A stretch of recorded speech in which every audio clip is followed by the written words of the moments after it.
메시지를 전달하고 계시는 분이십니다. 남경필 사단법인 용구 대표님의 일상으로 잠입한 마약 중독의 끝 박수로 청해 듣도록 하겠습니다. 아시아경제가 훌륭한 행사 기획하시고 또 방향을 잡아주셔서 정말 감사드립니다. 제가 지금 그 숭실대학교 이사를 하고 있는데 우리 장범식 총장님 그만두시더니 아시아경제 대표로 오셨는데 역시 훌륭한 일을 계속하시는 것 같아서 참 기쁩니다.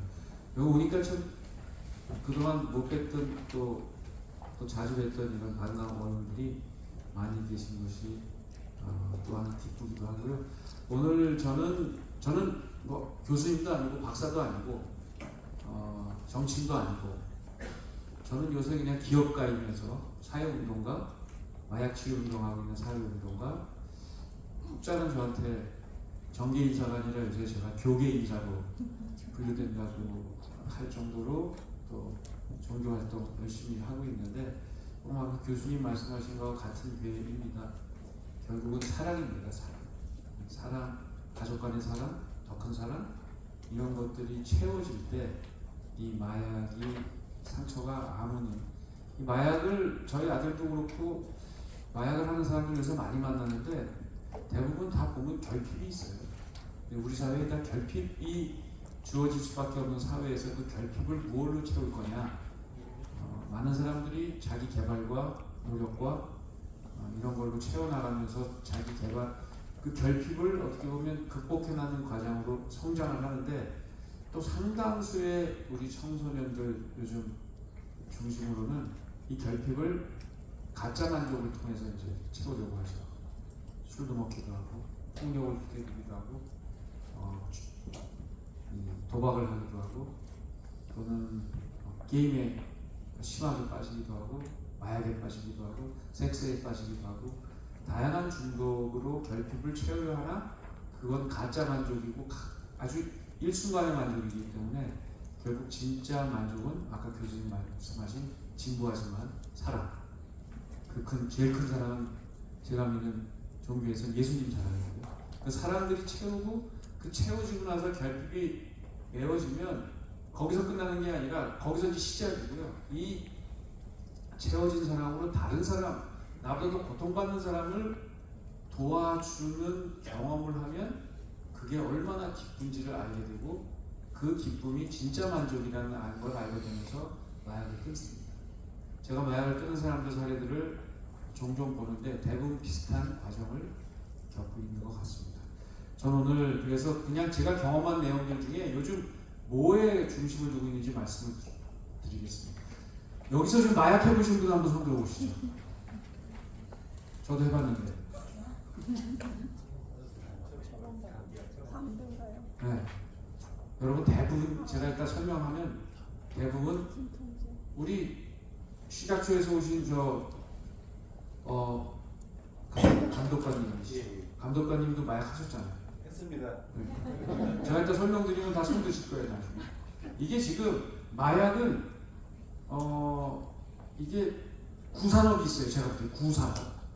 뭐냐면 우리가 아는 막 멕시코 산속에서 만드는 막 필로폰 제조하고 영화 보면 그다음에 마리화나 제조하고 코케인 제조하는 그런 산업이 구산업이에요. 여전히 이건 강력하게 지금 돌아가고 있지만 제가 볼 땐 더 무서운 건 신산업입니다. 신산업은 뭐냐? 향정신성 의약품. 향정신성 의약품은 마약입니다. 마약을 보면 세 가지로 분류를 해요. 마약류에 첫 번째 우리가 그냥 구분을 하려다 보니까 다 마약인데 그 중에 우리가 아는 진짜 무서운 마약들, 아까 말씀드린 그런 마약들이 마약으로 분류되어 있고요. 그 다음에 대마류가 분류되어 있습니다. 또 한 부류가 향정신성 의약품. 이건 의학적으로 의사 선생님들이 처방할 수 있는 그런 약들입니다. 근데 이 약들 중에 마약이 안 들어간 약도 많지만 마약이 들어간 약들을 다 모아서 향정신성 의약품으로 분류가 되어 있습니다. 우리 식약처 홍보관님 말씀드린 기획관님 마약 안전 기획관님. 기획관님 말씀 들어봤더니 그거 참 좋은 아이디어. 근데 이건 논쟁이 있습니다. 의사 선생님들 불편하실 수도 있어요. ADHD 약은 마약입니다. 라고 강남에 다니는 버스에 광고를 시작했습니다. 합법적이지만 마약으로 들어갈 수 있는 그러한 게이트웨이가 되고 있습니다. 확실한 건 뭐냐면 병을 위해서 치료가 필요한 사람들은 먹어야 됩니다. 그런데 일반 사람들이 먹으면 명확하게 부작용이 생깁니다. 근데 지금 문제는 그게 오남용 문제가 심각하다는 거죠. 제가 설명을 좀 드리겠습니다. 뭐 지금 저는 마약 얘기하는 게 요즘 10대들이 너무, 이거 제가 하고 있는 유튜브인데 이거 돈 버는 유튜브는 돈 벌려고 하는 건 아니고요. 제가 이 마약과 관련된 이야기를 지금 유튜브를 라이브 방송 뭐 이렇게 해가지고 일주일에 매주 일요일 날 저녁에 하고 있는데, 약간 저희가 아카이브를 만들려고 우리나라 최고의 전문가들 이렇게 해서 지금 계속 유튜브 만들고 쇼폼 만들고 컨텐츠 만들어서 지금 계속 유통하고 있습니다. 왜냐하면 저는 명확한 목표는, 물론 성인들 마약도 문제지만 지금 정말 문제가 되는 건 10대 마약입니다. 10대의 소구가 되려면 유튜브를 통해야 되겠다고 생각을 했고요. 그래서 유튜브를 통해서 지금 10대에게 다가가려는 노력을 하고 있습니다. 물론 20대, 30대도 문제입니다. 지금 하고 있는 제 일을 잠깐 보여드렸고요. 이게 지금 우리나라의 지금 마약류 중독이 엄청나게 늘어났다는 거. 2023년도 대검찰청 통계가 드디어 2만 명 검거가 됐습니다. 뭐 전문가에 따라 달라요. 이거 암수범죄라 100을 곱해야 된다.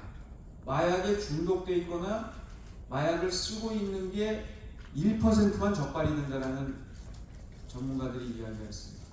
그럼 200만 명이죠. 뭐 아니다, 100은 너무 심하다, 막 30 정도 곱해야 된다, 여러 가지 설이 있습니다만 어찌됐건 무지하게 많이 늘어나고 있고요. 또한 의료용 마약류 처방도 지금 늘어나고 있는데, 저 2023년 통계를 보시면 저는 1946만으로 돼 있죠. 2천만 명입니다. 그래서 저는 처음에 2천만 명 분이겠지. 아닙니다. 2천만 명입니다. 이따 설명을 드릴게요. 그러니까 여러분들도 마약을 하신 분들이 이 안에 꽤 계세요. 근데 의료용 마약을 접하셨을 가능성이 높습니다. 저도 의료용 마약을 접했지 다른 마약을 접한 건 아닙니다. 심각한 건 이겁니다. 20대가 약 5배 정도 늘었고요. 10대는 지금 50배가 늘었어요. 제가 몇 달 전에 그 영국의 그 옥스퍼드 대학 가서 이제 강연을 했어요. 마약 실태에 대해서.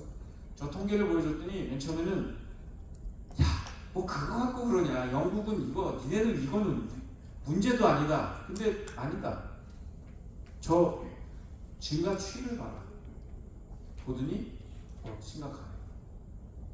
여러분 뭐 티핑 포인트에 대해서 다 아실 거예요. 지금 티핑 포인트에 와 있다고 생각합니다.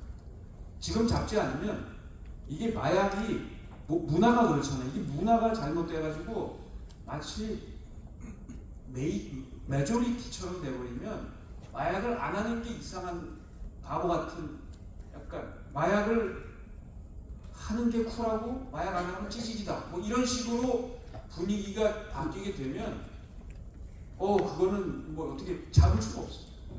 그래서 제가 안 믿으시겠지만 가수 비슷하게 뮤직비디오도 찍었는데 가사 내용이 그런 겁니다. 마약하는 건 찌질한 거야. 쿨하지 않아. 칠하지도 않고 마약 하는 건 찌질한 거야 라는 내용으로 이제 제가 뮤직비디오도 만들어서 같이 소통하고 그러는데, 이게 저렇게 티핑 포인트가 점점 올라가면 내 주변에 있는 친구들이 특히 강남을 중심으로 해서 이게 급속도로 확산이 되면 마약하는 게 저게 쿨한 건가 봐, 인싸인가 봐, 이렇게 될 수 있는 가능성이 있습니다. 그래서 이 연령이 낮아지고 있고 여기 통계는 없는데요. 전문가들하고 저는 늘 소통하니까 맨날 같이 그 라방하고 이러니까 얘기 들어보면 요즘 10대가 저렇게 늘어나는데 10대의 또 특징은 뭐냐면요. 여성 검거자 수가 비율이 70%예요. 여성이 엄청나게 늘고 있어요. 저연령화 여성. 뭐 이거는 뭐 제가 한 가지만 말씀드리면 고려대학교에서 목사님이 한 분 계세요. 목회하시는 분인데 이분이 고대 교정을 지나가다가 두 눈을 의심했대요. 저 멀리 보이는데 저런 포스터가 보이더래요. 가까이서 봤더니 도파민 파티 며칠날 토요일날 저녁에 와라. 얼마 내면 어디까지 해주고 얼마 내면 가봤더니 정말 완전히 한각 파티. 그래서 이 양반이 놀래가지고 고대가 이럴 수가. 나의 로기의 고대가 이럴 수가. 그래서 다른 학교를 다 돌아보고 나서는 그래도 반도안이 난다고 했답니다. 다 그렇다. 고대만 그런 게 아닙니다. 뭐 얼마 전에 서울대, 고대, 연대 학생들 스카이 동아리에서 이 문제됐던 거 그냥 뉴스가 아니고 이게 실제로 교정에 저렇게 도파민 파티가 붙어 있습니다. 저는 이거를 주목하고 싶습니다. 왜 이렇게 늘어나냐? 뭐 이제 텔레그램 같은 이런 비대면 수단, 이 수단이 굉장히 편해지고 있습니다. 그리고 이제 가상화폐로 이제 결제할 수 있는 이 텔레그램과 가상화폐가 만나면 굉장히 적발하기 어려운 이런 유통 구조를 갖게 되죠. 저는 집중하는 건 저겁니다. 우리 사회가 지금 너무나 학벌 지상주의, 외모 지상주의. 아까 제가 결핍을 말씀드렸잖아요. 결핍이 왜 생기겠습니까? 비교하기 때문에 생깁니다. 우리나라에서는 아쉽게도 정말 비극적인 일인데 전교 2등, 3등이 자살을 하는 거예요. 1등을 놓쳤다. 1등 빼고는 다 루저가 되는 게 이 학벌 지상주의의 사회. 외모 지상주의. 얼굴 이쁘고 몸에 날씬하고 조금 젊은 사람들 중에 이런 보면 저도 농담처럼 그런 얘기 했었어요. 야, 아이돌 해. 아이돌급 외모가 돼야 다 키도 뭐 저 같은 키는 이거는 인간의 키가 아닌 키로 대접을 받잖아요. 키도 180 넘어야 돼. 아니면 다 루저. 이런 사회가 우리 사회입니다. 그러다 보니까 아주 너무나 걱정되게도 공부 잘하는 약으로 ADHD 약이 탈바꿈돼서 유통되고 있는 게 현실입니다. 거듭 말씀드리지만 ADHD에 걸린 사람이 환자는 먹어야 해요. 향정신성 의약품이라 마약이 포함되어 있지만 먹어야 합니다. 그러나 정상인이 먹게 되면 이거는 심각한 부작용. 뭐 정신이 맑아지고 집중이 잘 되고 잠이 안 오고 한두 번 효과 보겠죠. 못 잊죠. 마약이 뭡니까? 한 번 했는데 그걸 못 잊고 계속 하는 거예요. 그럼 뭐가 올라가요? 도수가 올라가죠. 그러다 안 되면 다른 마약으로 갈아타 하는 걸 우리 10대들이 부모의 어떻게 보면 묵인과 어떤 경우에 방조, 학원의 권유, 본인들이 나도 제 먹고 성적 잘 나오니까 나도 할래. 뭡니까? 대학 잘 가면, 의대 가면 그냥 나머지 인생 끝이야. 나머지는 다 루저야. 라는 이 학벌 지상주의 사회가 이러한 ADHD약 같은 의약품을 공부 잘하는 약으로 탈바꿈시켜서 향정신성 약, 곧 마약 성분에 빠져들게 만드는 그런 사회입니다. 다이어트 약, 나비약이라고 많이 들어보셨을 거예요. 이거 뭐 그냥 그 성분은 필로폰의 성분과 거의 유사합니다. 이거 요즘 그 처방이 있어야 되는데 인터넷에서 공동 구매한다.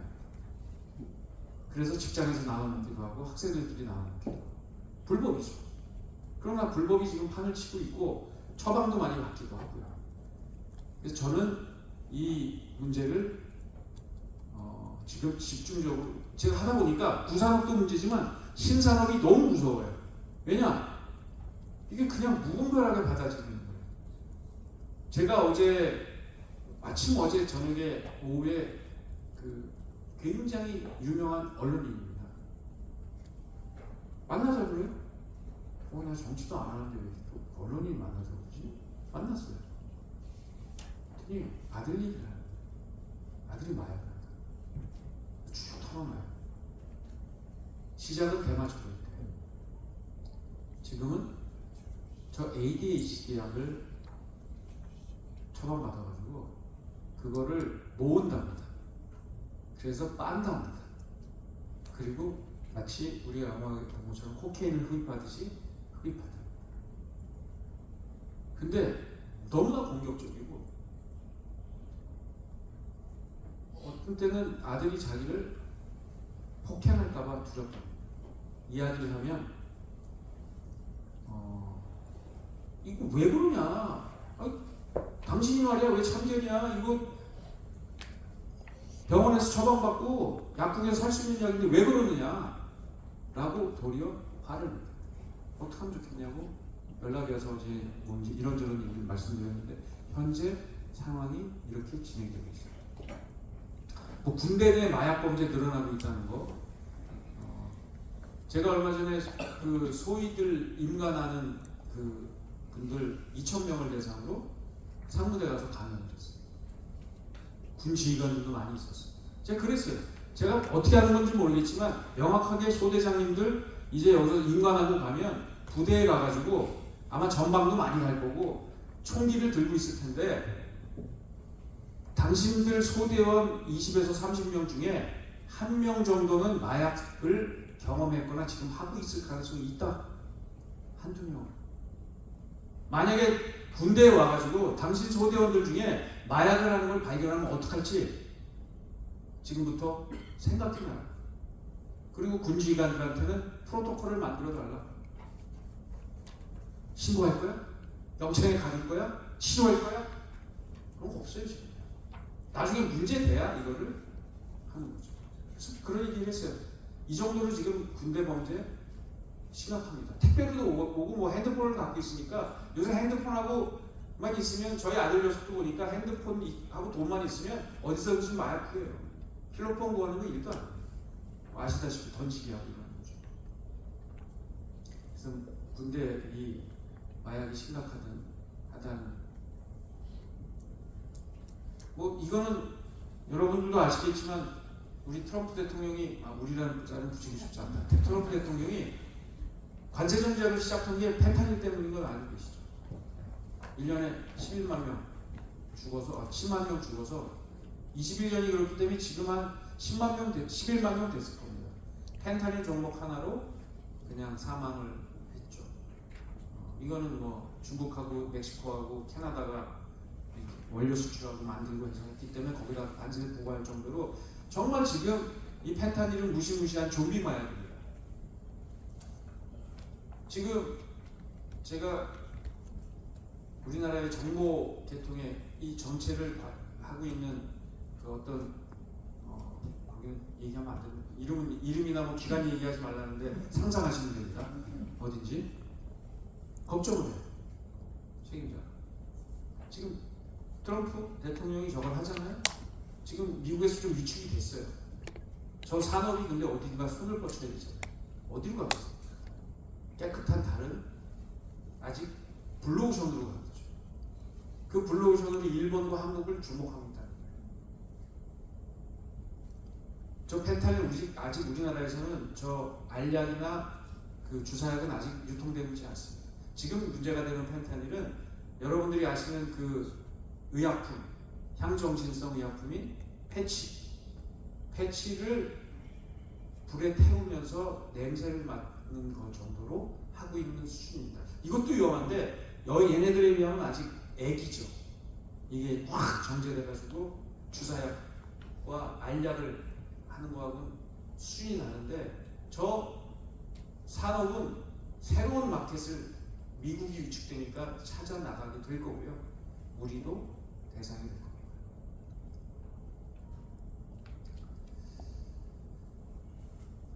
그래서 이 의료용 마약류가 뭐 정말 보시면 알지만 그래서 말씀드린 거예요.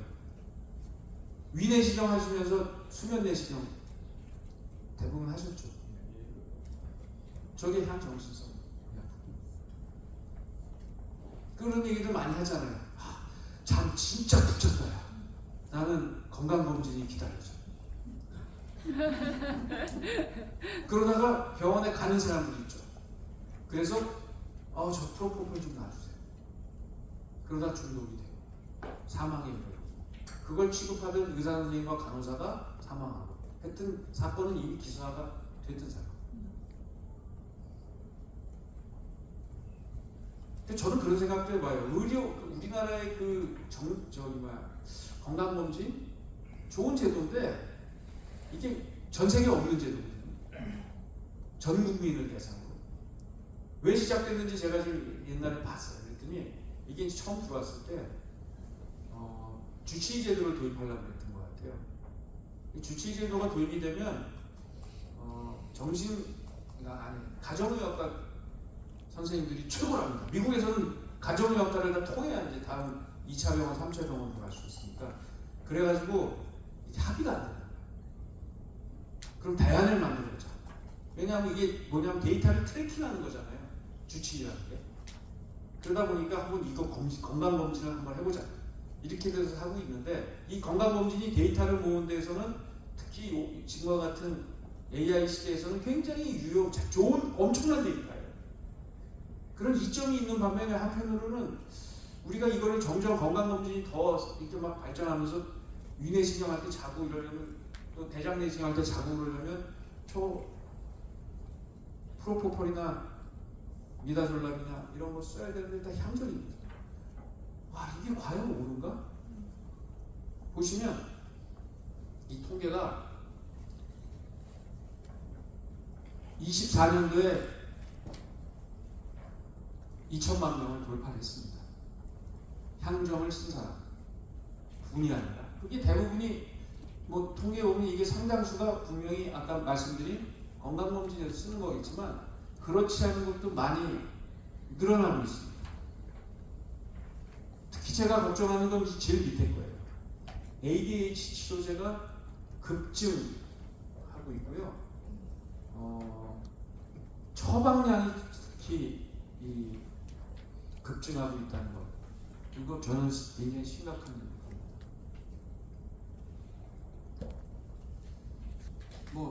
이게 다 그런 이야기입니다. 합법적으로 처방이 되고 있지만 이것을 통해서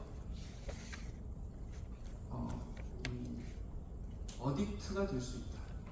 그리고 이걸 통해서 마약에 입문하는 게이트웨이로 쓰여질 수 있다. 라는 것이 제가 갖고 있는 문제의식과 걱정입니다. 의사 선생님들은 치료하시는 분들은 이게 필요하기 때문에 분명히 치료를 해야 되고요. ADHD 약은 분명히 환자들에게는 효과가 있다는 걸 저도 주변을 통해서 알고 있습니다.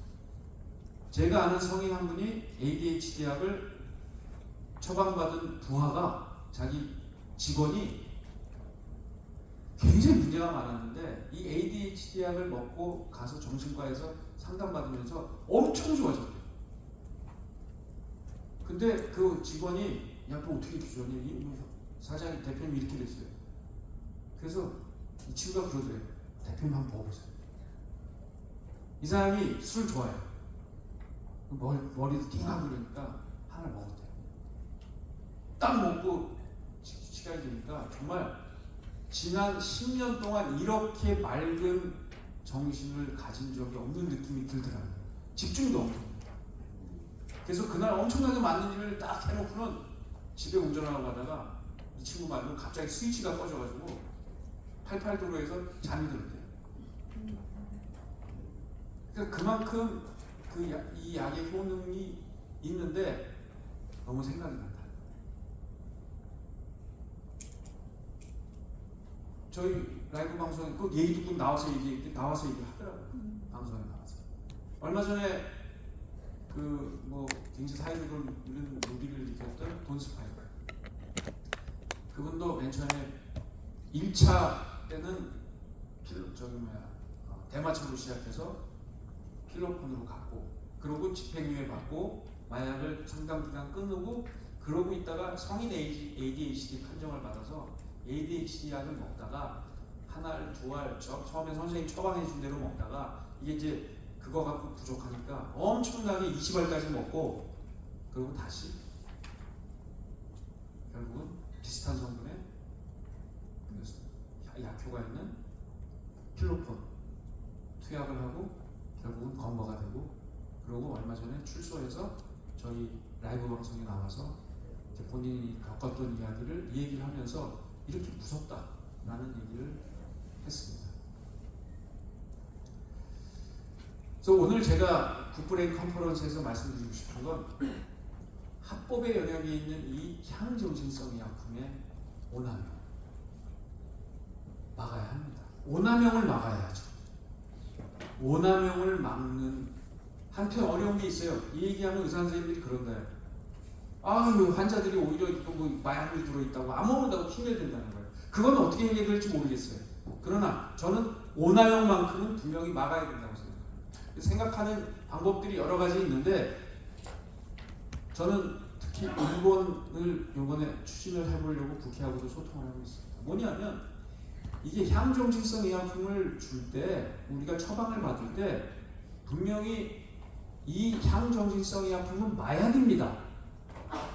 그리고 이거는 제가 처방해준 그 날짜에 맞춰서 도수도 넘기지 않고 기간도 얼마 이상 먹으면 안 된다는, 그렇지 않으면 어딕트의 위험성이 있다는 건 명확하게 설명을 해주도록 돼 있어요. 근데 제가 여러분들한테 읽어봤더니 그런 얘기를 하시는 분들도 있지만 많은 의사 선생님들이 이걸 잘 안 하는 계시죠. 부모님들도 이게 마약인지 알면서 애들을 먹일까? 그래서 저는 여기에 대한 국가적인 홍보, 그리고 또 하나는 입법을 통해서 ADHD 약이나 나비약 같은 고도 비만이니까 먹지 않으면 문제가 생겨서 이제 먹어야 되는 건데, 그런 경우에 미성년자인 경우에는 부모에게, 본인에게, 그리고 성년은 본인에게 이 마약의 위험성을 명확하게 고지하고 고지했다는 것을 이해했다는 서명을 받고, 그 서명이 있어야만 처방이 가도록 제도를 바꾸는 것이 어떤가 하는 생각을 갖고 있습니다. 의사 선생님들이 좀 불편해질 수도 있어요. 그러나 저는 그렇게 해서라도 이 오남용은 막아야 된다고 생각하고요. 우리 허기용 원장님이 이제 또 다음에 마침 또 성인 ADHD 말씀을 해주시는데 잘 또 경청하도록 하겠습니다. 감사합니다.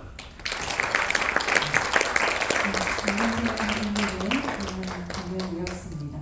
강연을 듣는 내내 사랑하는데 가족을 지키고자 하는 그 마음 그대로 전달이 되면서 우리 사회에 대한 마약 문제에 대한 그런 걱정과 우려, 그리고 해결법에 대해서도 진심이 담긴 강연을 들을 수 있었습니다. 너무나도 감사드립니다.